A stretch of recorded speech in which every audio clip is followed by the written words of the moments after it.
Hola, ¿qué tal amigos? Bienvenidos a Rondo Magazine, fútbol hecho a mano, cuarto capítulo de nuestras charlas mundialistas y con un invitado muy especial, el periodista y escritor mexicano Alberto Lati, quien desde Qatar nos va a contar todas esas aventuras que ha tenido en los diferentes mundiales. Esperemos que lo disfruten.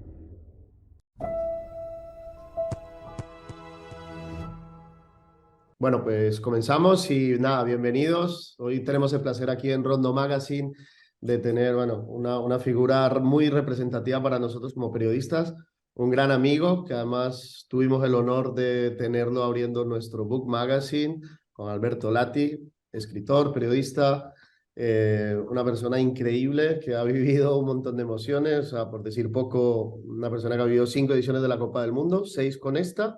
Corrígeme si me equivoco, 5 Juegos Correcto. Olímpicos, varias Super Bowl, Copa América, Libertadores, series mundiales de béisbol, finales de la UEFA y además una persona increíble que escribe maravillosamente bien y que, bueno, sacó un poquito de su tiempo, que lo tiene súper apretado allí en Qatar, para charlar con nosotros un poquito de fútbol. Y nada, Alberto, simplemente agradecerte nuevamente que estés aquí con nosotros. Y para comenzar, pues hablando de ti, cuéntame, ¿qué tal allí en Qatar? ¿Cómo estás? Muy bien, afortunadamente es un placer saludarte, Julián, igualmente José, a todos mis amigos con el honor que representó participar en ese arte objeto que fue el primer número que se publicó de Rondo con esa portada de Vicente del Bosque. Bien, avanzando la Copa del Mundo, entrando en este instante al primer día en el que no hay partidos de fútbol, genera una nostalgia muy particular, ¿no? Porque ha sido una saturación maravillosa y de repente este parón. Entiendo que para mis hermanos españoles es un día muy complicado, el día después a una eliminación frente a un rival que aparentaba ser menor, la caída de ilusiones, una temática en la que desafortunadamente como mexicano tengo mucha experiencia para consolarlos. Bueno, Alberto, ¿qué es? O sea, tú aquí has vivido tantos mundiales ya, o sea, que vienes ya con bastante recorrido, que has, además en múltiples lugares diferentes.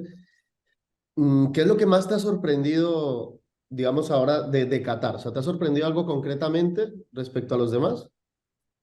Me ha sorprendido mucho siendo una ciudad-estado. Yo tenía mucho temor por la movilidad.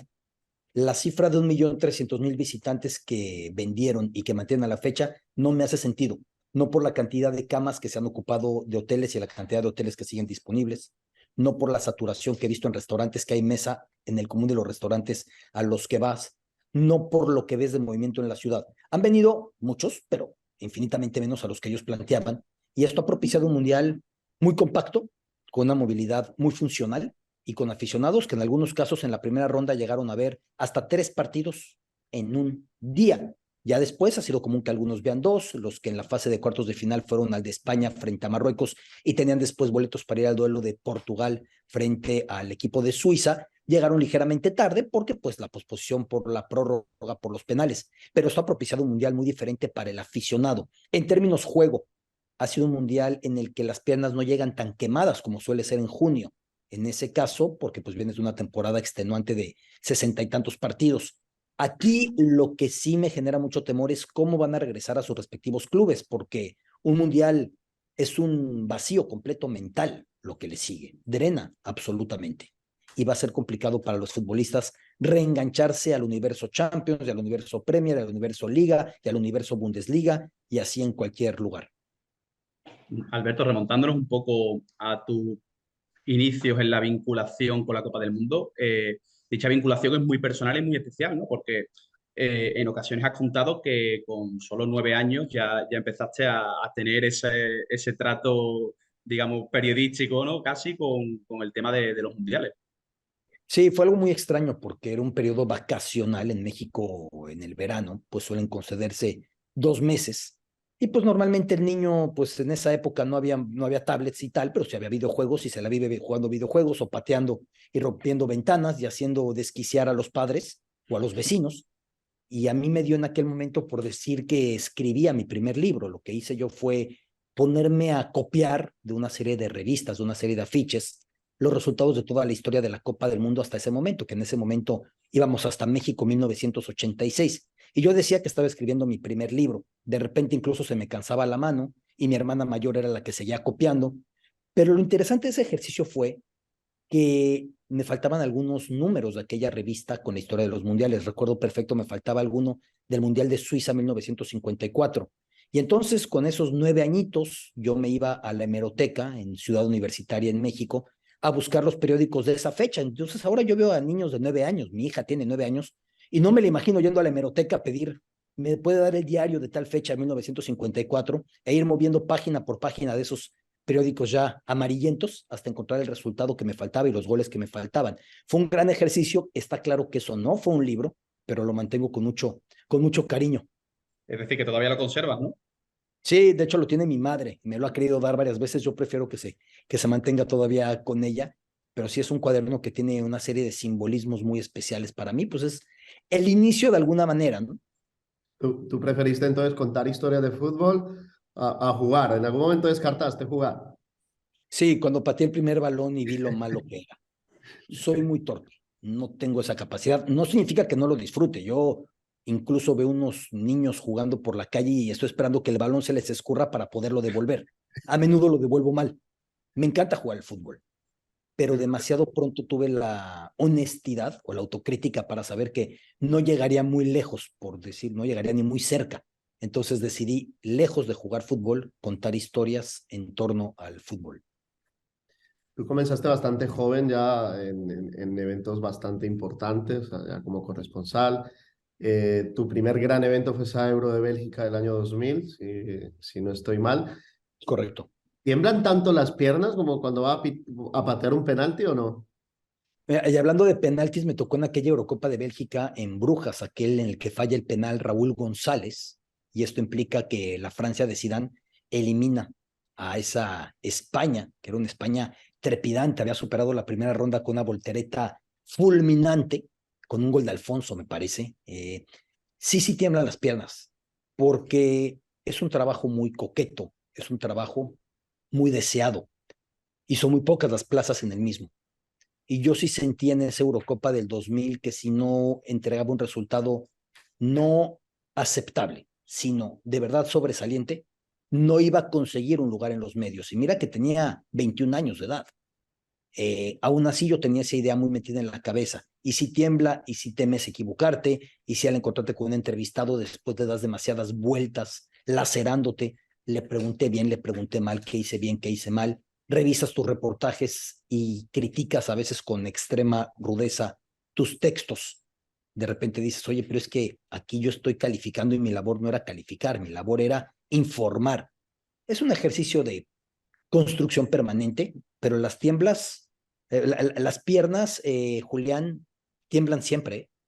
Eso no se supera. Las piernas tiemblan siempre. Me pasó al llegar a Qatar, me sigue pasando cuando tengo una entrevista importante que realizar. Sí, eso suelen decir, ¿no? Que hay que mantener ese nervio, ¿no? Esa tensión un poco para también estar bien preparado. Sí, y que finalmente si la canalizas de buena manera es adrenalina. Si la utilizas de buena forma, sirve para mejorarte. Yo estoy convencido que la inseguridad ha sido una herramienta muy importante en mi carrera, porque sé que tengo muy claras limitaciones. He buscado prepararme más y sustituir, paliar esas carencias que puedo llegar a tener, ¿no? De ahí me vino lo de aprender idiomas, de ahí me vino lo de tratar de devorar cuánto libro existe sobre el país o la cultura a la que voy a ir a hacer una cobertura. En esa inseguridad es en donde yo encuentro la razón para tener que buscar algo más. Pero es La que Euro 2000, sí, perdón, Julián. no, porque quería hacer simplemente un inciso para el que no conozca a Alberto, creo que será poca gente en Latinoamérica, pero bueno, Alberto es una persona increíblemente muy quisquillosa, investigando mucho sobre el país donde va a cubrir un gran evento, se sumerge en su cultura meses antes de empezar un mundial, meses antes de empezar unos Juegos Olímpicos. Entonces, nada, simplemente quería un poco que la gente supiera que Alberto, ¿cómo es ese proceso previo tuyo? O sea, ¿tú tienes un método específico que haces para preparar el mundial? ¿Cuántos meses siempre antes quieres ir allí? ¿Cuántos viajes previos haces? O sea, cuéntanos un poco cómo es eso. Lo primero es una lectura voraz de cuanto encuentres sobre esa cultura, sea para unos Juegos Olímpicos, sea para una Copa del Mundo. Entre más variada sea la lectura, mejor. Ensayos políticos, ensayos históricos, ensayos sociales, la parte gastronómica, la parte frívola, la parte del cotilleo, la parte deportiva, eso está clarísimo, las novelas, el trabajo de ficción, el cine, la música, todo eso para mí es muy relevante. El idioma para mí es fundamental. Aquí en Qatar es el peor lugar para practicar árabe, porque en un lugar en el que el 10-12% nada más de la población son cataríes, la lengua franca es el inglés. Hay mucha gente que lleva viviendo aquí 10 años y no ha tenido que decir una palabra en árabe. Pero el árabe, estudiarlo me permitió entender mejor esta cultura, entrar mejor a su tipo de rimas, a la sabiduría que se esconde, a cómo se estructura, a tener una serie de elementos que me van a servir para la cobertura. Pero no importa cuánto leas y no importa cuánto estudies, si no pones los pies en la calle. Yo por eso menciono tanto esta frase, que me disculpo del el repetirme, que desconfío del periodista que tiene los zapatos bien lustrados, o de esos que ves llegar a la cobertura con zapatos italianos de punta en pico muy afilada. Dices, sí, se ven muy bonitos, pero aquí venimos a caminar. Caminar como carteros, recorrer casa por casa, calle por calle, porque eso es lo que te permite la cercanía. No quedarte con lo primero que te dijo el taxista que te tomó en el aeropuerto, no quedarte con lo que te dijo el bellboy o el recepcionista en el hotel, no quedarte con lo que te dijo el voluntario al llegar al estadio. De repente yo veo a gente que con mucha ligereza, periodistas dicen, es que el pueblo sudafricano opina qué, y cuál fue tu muestreo para concluir que el pueblo opina qué.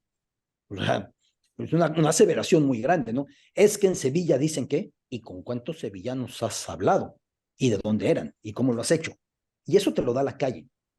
Ir contrastando lo que lees con lo que ves, y de vuelta lo que has visto con lo que has leído. Y de esa investigación para mí surge un cóctel muy interesante, y siempre te lo digo en serio, desde la humildad, siempre asumiendo que porque uno no entiende, uno tiene derecho a ser muy preguntón. Ahora mismo en Qatar, después de varios viajes que hice este año, algunos incluso de una buena duración, después de varios días en esta cobertura mundialista, apenas ahora me siento cualificado para entregar un reportaje sobre cómo viste el turbante la persona según el país de procedencia en el Golfo. Todos vemos la manera de estereotipar en Occidente, hombre, pues árabes, turbante, ya está. La manera de doblar, la manera de colocar, cómo es el doble cordón negro que va al centro, si lleva tira atrás, si lleva 4 tiras, de qué parte es. Y esas son cosas que solamente encuentras siendo muy preguntón, de una manera muy respetuosa. Una curiosidad, Alberto, porque este es tu segundo mundial en Asia, ¿no? Es decir, el primero Sí, fue en... curiosamente, mira, yo tengo una teoría, José. Es mi tercero porque finalmente el Mundial de Rusia tuvo partidos en Ekaterimburgo y el estadio estaba unos metros más allá de la marca que un geólogo dijo, aquí empieza Asia, aquí empieza Europa, vamos, es lo de menos, ¿no? Pero pues técnicamente puede ser el tercero, aunque sí, uno fue en Lejano Oriente, 2002, otro en el límite Europa-Asia, 2018, solamente esos partidos en el inicio de Siberia, en Ekaterimburgo, y ahora este aquí en el Golfo, en Qatar. Son en total 4 continentes. ¿Ves muchas diferencias entre cómo se vive un mundial en un lugar u otro o crees que la pasión por el fútbol no Brutalmente. varía tanto? Brutalmente, tremendo. Incluso yo te diría que por la naturaleza de cada sede que me ha tocado, todos han sido muy distintos, porque no tiene que ver Europa Occidental con Alemania, con lo que representa Rusia, en absoluto, ¿no? Eh, Alemania fue el mundial perfecto por la movilidad, por lo sencillo que es alojarte, porque no importa si el partido es, voy a decir un ejemplo, Gelsenkirchen, te puedes hospedar tranquilamente en Düsseldorf, en Dortmund, en otro punto de la cuenca del Ruhr. No importa si vas a Múnich, te puedes hospedar en Augsburgo, en algún lugar cercano. Alemania lo pone muy sencillo en ese sentido. Fue un mundial que fluyó de una manera espectacular. Y ahí se inventó lo que ya es norma, el FanFest, que era un FanFest en la puerta de Brandenburgo de 1 millón de personas, una locura. Sudáfrica tuvo ya algo raro porque fue un mundial en invierno. Y entonces la FIFA decía, ¿por qué nadie va al FanFest? Bueno, porque en Polokwane estamos a temperaturas bordeando el 0 o el bajo 0. No había manera de salir a brincar a la calle, ¿no? En ese sentido fue diferente.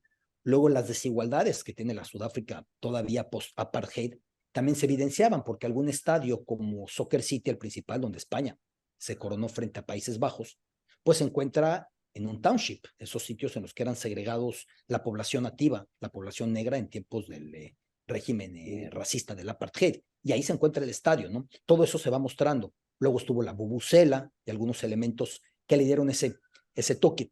Brasil 2014 fue raro porque el país que más devoción le tiene al fútbol fue el país que más se opuso a recibir el gran torneo del fútbol, momentos de protestas masivas. Me tocó estar a la Copa Confederaciones 2013 entre trincheras, entre fuego, entre disparos de goma, entre heridos, choques con las autoridades, brasileños cantando que preferían tener escuelas que tener estadios. ¿Quién lo iba a decir en Brasil, no? Se vivió toda una serie de revueltas que tuvo mucho que ver con la caída del PT y luego con el proceso a Lula y el impeachment a Dilma y ir al otro extremo en este péndulo y llegar a Bolsonaro. Tuvo mucho que ver ese mundial y los consiguientes olímpicos de 2016. En la parte festiva, decenas de miles llegando de países vecinos, de Argentina, de Uruguay, de Colombia, de Chile, y la playa y toda la costa de Copacabana y de Ipanema tapizada de gente completamente. 2018 en Rusia fluyó sorprendentemente muy bien. Los Olímpicos de invierno de Sochi 2014 habían sido un desastre y hubo una consigna de Putin de decir, cueste lo que cueste, esto tiene que caminar de buena manera. Incluso un estado policial suavizó su manera de aproximarse a la gente y fluyó el mundial de muy buena manera. Y ahora estamos aquí en Qatar, que siendo ciudad-estado, como decía, es todo muy diferente, ¿no? Alberto, al margen del fútbol, tú has estado en Juegos Olímpicos, como comenté antes, Super Bowl, series mundiales. Eh, ¿Cómo de especial es el ambiente de una Copa del Mundo respecto a estos grandes eventos? ¿Es muy diferente? Sí, es muy diferente. A ver, primero, los Olímpicos, la gente va a ver deporte, a la experiencia de ver deporte. El Mundial es un alarde de patriotismo que no ves más que en un caso, perdón la comparación, bélico. Yo no he visto a gente entonar un himno nacional con la épica con que se hace una Copa del Mundo, más que en países que trágicamente se asoman a una situación de esa emergencia, ¿no? Tú ves a las gargantas inflamadas, tú ves a las personas en lágrimas cantando un himno en un mundial y pareciera que el país está por recuperar los territorios que había perdido en alguna colonización o en algún ataque, en alguna agresión. Eh, y luego el mundial tiene un componente también muy festivo que se ha roto en Qatar por las restricciones para el consumo de alcohol según las zonas. Tú en Juegos Olímpicos no ves el consumo desenfrenado de alcohol que sí ves en una Copa del Mundo, ¿no? De masas, de personas y personas devorando cuanto líquido con alcohol puede aparecer. El Mundial también tiene esa parte y eso también trae mucho colorido y un ambiente muy carnavalesco.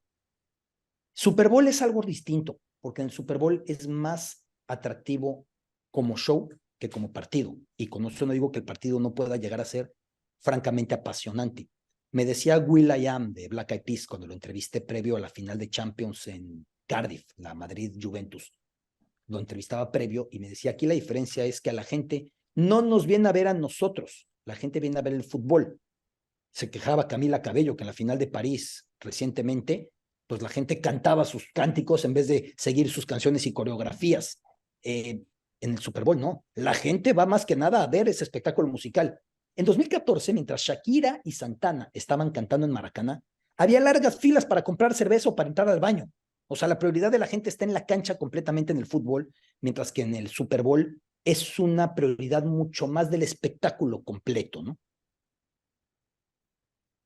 Bueno, en cada evento que has cubierto, pues has tratado como de entrelazar esa historia, la política, como nos contabas antes, la cultura. Y entre todas estas aventuras en los mundiales, no sé, ¿hay alguna historia que te haya marcado que tú digas? Yo sé que son muchas, me imagino. Ya son 5 mundiales, pero ¿hay alguna concreta así que quieras compartir con nosotros que te haya marcado especialmente? Meramente futbolística, la de Ronaldo Nazario en 2002.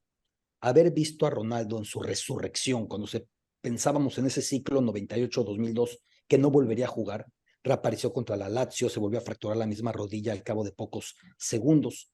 Ver a Ronaldo con su mechón de cabello en el fleco, salir de la cancha en Yokohama en lágrimas e ir a abrazarse con el doctor Junco de la selección brasileña, enfrente de ti dices, es que estoy viendo un pedazo de la historia de fútbol justo ante mí en este instante, y para hacerlo más completo, como si fuera un cuadro del Bosco que tienes que colocar todo en el tríptico, en ese instante saliendo Oliver Kahn con sus muy azules ojos acuosos en lágrimas, porque Kahn tuvo complicidad después de haber sido el mejor portero de esa generación, complicidad para para el primer gol de Ronaldo, verlo salir justo detrás en lágrimas, son momentos en los que tienes la historia del fútbol ante tus ojos. Te digo ese, pero lo mismo te puedo decir en 2006 lo que representó en el Olympia Stadium la incertidumbre con la expulsión de Zidane, que yo sigo diciendo que fue la primera expulsión por videoarbitraje, aunque el videoarbitraje no estaba en boga, porque en las pantallas del estadio se colocó esa imagen del cabezazo a Zidane, a Materazzi, y me parece que era Medina Cantalejo, me parece que era él el que estaba como árbitro detrás de la cancha, creo que era él, y él fue el que avisa al árbitro lo que había pasado porque lo vio arriba. No lo vio nadie en la cancha. Bajo criterios anteriores, no es que esté bien lo que hizo Zinedine, pero bajo criterios anteriores no tenía que haber sido expulsado porque no lo vieron de manera directa.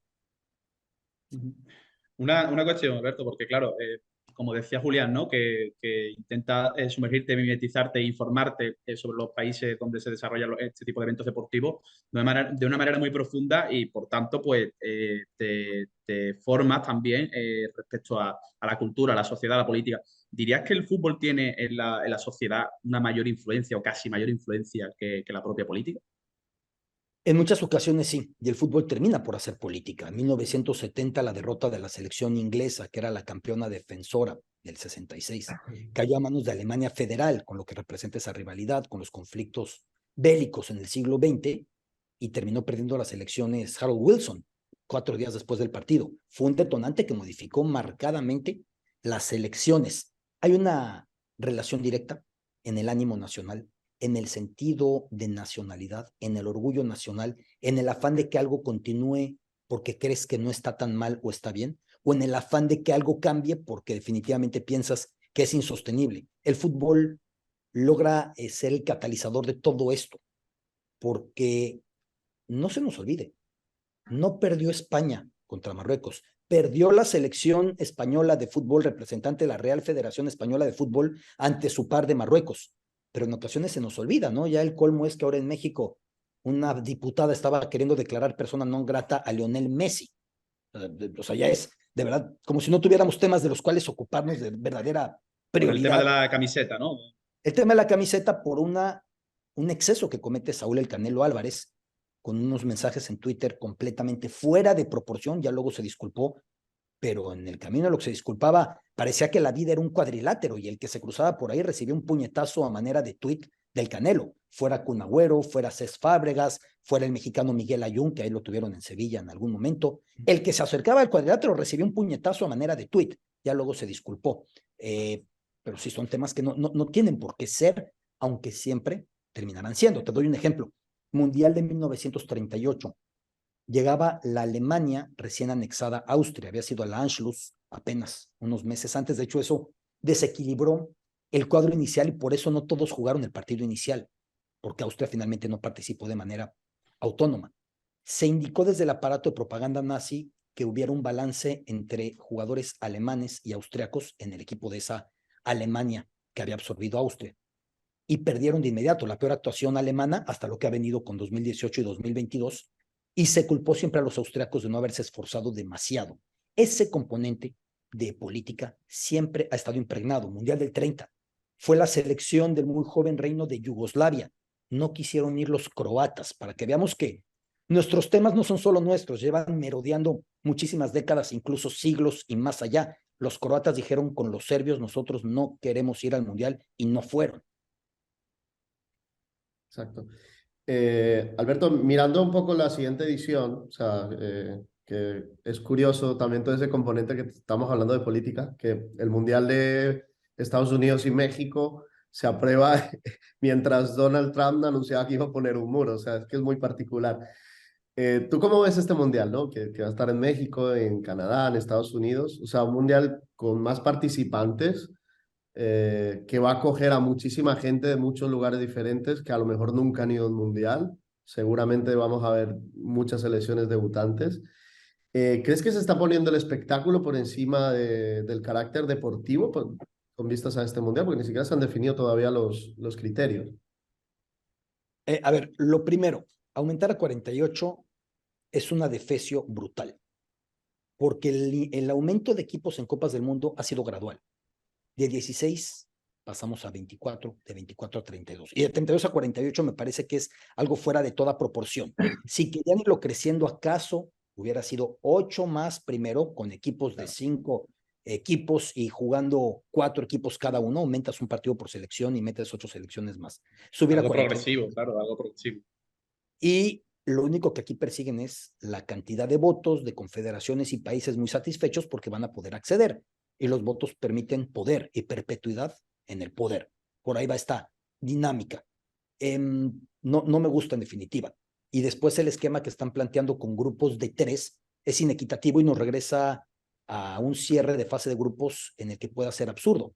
Porque si yo jugué contra José y luego jugué contra Julián y finalmente juegan José contra Julián, pueden ya saber qué marcador tener para echarme fuera a mí, como pasara con la Argelia del 82 y aquel partido Alemania-Austria que tuvo el único marcador que echaba fuera a Argelia. Desde entonces ya los partidos de cierre de primera ronda son a la misma hora. Me da mucho gusto saber que la FIFA está analizando replantear cómo serán los grupos y el sistema de competencia para esta Copa del Mundo, porque lo de 3 no funciona por cuestiones de igual acceso a equidad de posibilidades y definir tu futuro en la cancha. Las distancias. Es un mundial demasiado grande. Ir de Vancouver a Nueva York, a Miami, a Guadalajara, es un mundial que abarca muchísimo. Es muy osado. Pasas del mundial más compacto de la historia, de Qatar, al mundial más diluido en un mapa que se haya dado, ¿no? Estados Unidos no requería que Canadá y México entraran al proyecto para poderlo realizar. Lo iban a ganar. Desde que con lo que aconteció en la sesión de 2010 y perdió frente a Qatar, Estados Unidos sabía que 2026 no se los quitaba a nadie. Integra a sus 2 vecinos, que somos de por sí países para las proporciones europeas muy extensos geográficamente, y es un mundial que me parece que en ese sentido va a ser muy distinto, muy diferente. Una pregunta, Alberto, porque tú eres gran conocedor no solo en deportes de fútbol, sino como hemos visto, como hemos comentado, de varios deportes, ¿no? Y sobre todo, específicamente, deportes estadounidenses, ¿no? En las Copas del Mundo, que normalmente se ponen en práctica cambios de reglamento que luego se perpetúan a nivel mundial, ¿crees que cada vez el fútbol quizá está tomando más esa referencia en cuanto al reglamento de esos deportes estadounidenses? Y me espanta, porque hasta ahora los millonarios que habían llegado, muchos de Rusia, muchos de China, muchísimos del Golfo, se habían limitado a tomar del fútbol la notoriedad, que por ricos que fueran, la notoriedad no la tienen vendiendo petróleo, vendiendo gas natural o adquiriendo bienes raíces. El fútbol da una notoriedad diferente. ¿Quién sabía quién era Roman Abramovich? Realmente nadie. ¿Quién sabía dónde estaba Abu Dhabi o que la dinastía Nahyan reina ahí? Pues nadie. El Manchester City fue eso, a mayor escala con Qatar. Pero se conformaban con esa parte. Con los estadounidenses me empieza a dar miedo que quieran ejercer un rol un poquito diferente y decir, oye, pues, ¿por qué no hacemos y esta que valga 2 puntos, y esta que valga 3, y esta que valga 4, y llegar a un extremo que no puede funcionar? La clave del fútbol son sus mínimos cambios desde que en 1863 se definieron sus reglas en la Freemasons Arms en el pub en Covent Garden en Londres. Es una de las claves del fútbol. El fuera de lugar ha tomado otras maneras, que si en línea, que si 2 para habilitar, que si 3, últimamente en esta Copa del Mundo, que si el milímetro o incluso menos, pero ese mismo fuera de lugar. Si empezamos a meternos con el juego, le vamos a dar completamente en la torre. Yo espero que eviten esas tentaciones. Sé que muchos cambios son para bien, pero también sé que hay cosas que no tienen por qué cambiar. Y el fútbol es una de ellas. Estoy dispuesto a que un fuera de lugar sea por 1 milímetro o a que me discutan que la parte alta de un balón no salió de la cancha contra Japón. Me pareció ridículo, contra España de Japón, perdón. Me pareció absurdo. Ese balón salió. Pero no estoy dispuesto a que de repente me digan, cada que sale el balón, para el reloj. Ya que de repente me digan, hizo 3 faltas, sale de la cancha 5 minutos. Ya que de repente me digan, bueno, no tiró, no fue gol, pero como tuvo 3 intentos por acá, acumula como un tanto. De ninguna manera. Son cosas que no tendrían que poder negociarse con la que es, con abismal diferencia, la criatura más global de la posmodernidad, el fútbol. No hay criatura más global, ni los dólares, ya hay euros en un lado, libras esterlinas en otro, los yuanes van creciendo, ni las hamburguesas de una cadena, ni los cafés de otra cadena, por muchas sucursales que veamos. No hay criatura más global que el fútbol, y si queremos empezar a moverle, va a ser muy peligroso.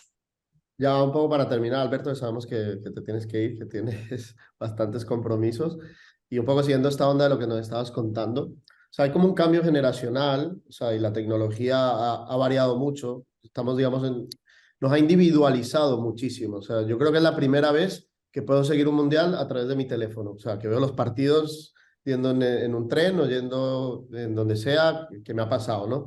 Entonces esto nos ha individualizado mucho. Y también ha cambiado mucho las formas de comunicarse, ¿no? También. O sea, y yo creo que influye mucho desde mi perspectiva, ¿no? Entonces, ¿tú crees que también, y hablando como periodista, de periodista a periodista un poco, ¿crees que el periodismo, o sea, el más especializado sobre todo, tiene formas para poder convivir con este cambio que se está creando en los medios de comunicación, en todas estas plataformas? A ver, primero, Julián, de cómo nos aproximamos a la experiencia del fútbol. Yo veo un fenómeno muy curioso porque hemos pasado del privilegio de acudir al estadio para verlo en directo con tus ojos al privilegio de acudir al estadio para verlo en tu celular, porque la gente está viendo su móvil permanentemente, sea para revisar sus diversas redes sociales o sea para estar grabando el partido, ¿no? Yo no sé quién va a llegar a su casa después a revisar sus videos completos de cada tiro de esquina. Lo que pasa es que la urgencia de tener una buena story que subir a redes sociales y muchos likes suprime la experiencia. Y pasamos a un extremo todavía mayor que es, veo a tanta gente grabándose durante el juego para poder tener su propia reacción de los festejos, como si la historia entonces no fuera disfrutar tu experiencia en directo, sino el poder pavonearte, el poder cacarear cual gallina un huevo, que tú estuviste ahí y que tú fuiste de los que gritaron. A eso hemos llegado, ¿no? Y eso se vincula directamente a la otra parte de tu pregunta, el periodismo, porque el periodismo ha caído en esas tentaciones. Yo veo a muchos periodistas jóvenes, no vengo del paleolítico, tengo 44 años, pero veo a muchos periodistas jóvenes empezando cuya máxima prioridad es sacarse la selfie cuando llegan y no obtener exclusiva y no obtener contextos y no generar una historia. Y creo que esto es peligroso, porque veo que la infografía pretende suprimir a la letra y la letra no se sustituye con nada, ni siquiera por la imagen. Una historia bien contada va en la seducción única de la palabra, en sus rimas, en sus sonidos, en su capacidad exploratoria, en su capacidad analítica y crítica. La imagen no tiene eso. Complemento sí, pero mi temor es que queramos terminar con la letra. Necesitamos a la letra como componente básico, como en la antigua Olimpia la necesitaron con Píndaro y lo que escribía sobre los ganadores, como en cada momento del calcio fiorentino o del juego de pelota mesoamericano o de cada deporte del palio de Siena, cada deporte ancestral que hemos ido teniendo, ha sido un componente básico la letra para poderlo narrar. Y la imagen no va a sustituir a la letra. Y veo que muchos se van desprendiendo de ese afán de contar historias porque piensan que la historia ya está contada solamente con poner un GIF de cómo bailó en el gol. Eso no es contar la historia. Eso es quedarnos solamente con una punta del iceberg y renunciar a ver lo colosal que es esto, ¿no? Superficial. Bueno, no sé si José quieres terminar con algo y ya para dejarlo, que yo sé que Alberto tiene que irse ya. Sí, yo por hacer un último apunte un poco, además viene bien al hilo de lo que está contando Alberto. Tenemos una pasión además muy común por Richard Kapuscinski, que tenía esta forma también de describir los hechos culturales y sociales. Y bueno, tu último libro, la verdad es que estoy deseando leer, Los genios de Qatar, ¿no? Por decirlo aquí también, va un poco también en esta línea y me gustaría, como aficionados a la lectura, que también son las personas que nos siguen, si podrías hacernos alguna recomendación de alguna lectura futbolera que te haya llamado la atención últimamente. A ver, como lectura futbolera me parece que sigue siendo inalcanzable Eduardo Galeano con el fútbol a sol y sombra. Ese nivel de analogías para poder analizar el sentido de la derrota, de la victoria, del árbitro, del portero, del director técnico, de episodios muy puntuales en la historia del fútbol, es único. Pero el abanico es amplio. Manuel Vázquez Montalbán, con una religión en busca de un Dios, es una joya, y tantos textos que hizo sobre su amado Fútbol Club Barcelona. Recientemente falleció mi escritor favorito en español, Javier Marías. Sus salvajes y sentimentales letras de fútbol, con todo y ese derroche de madridismo, advierto para que no sea madridista, es algo maravilloso. En México, Juan Villoro con Dios es redondo, también es indispensable. En Brasil, Nelson Rodríguez, una belleza, lo que llegó a explorar él con sus relatos, único. En Chile, Antonio Skármeta, más famoso por El Postino o El Cartero de Neruda, pero que también tiene relatos maravillosos de fútbol. Somos suertudos, porque el contexto hispanoparlante ha tenido grandes plumas, grandes mentes escribiendo, reflexionando sobre fútbol, y creo que, digo, Nelson Rodríguez es portugués, evidentemente, ¿no? Pero creo que eso nos da pauta de poder acercarnos al fútbol desde otras maneras. Muy bien. Pues nada, Alberto, agradecerte que has sacado este ratito para estar con nosotros y un placer, pero enorme, poder haber estado un rato aquí contigo. Muchas gracias. Siempre. La única manera de abrir la agenda era para estar con ustedes. Les mando un abrazo con mucho afecto, Julián, José y a todos los seguidores de Rondo y de todos estos proyectos. Un abrazo a ti también. Nos vemos pronto. Saludos. Un Muchas gracias, Alberto. abrazo. Un abrazo. Hasta Chao. luego. Chao, chao.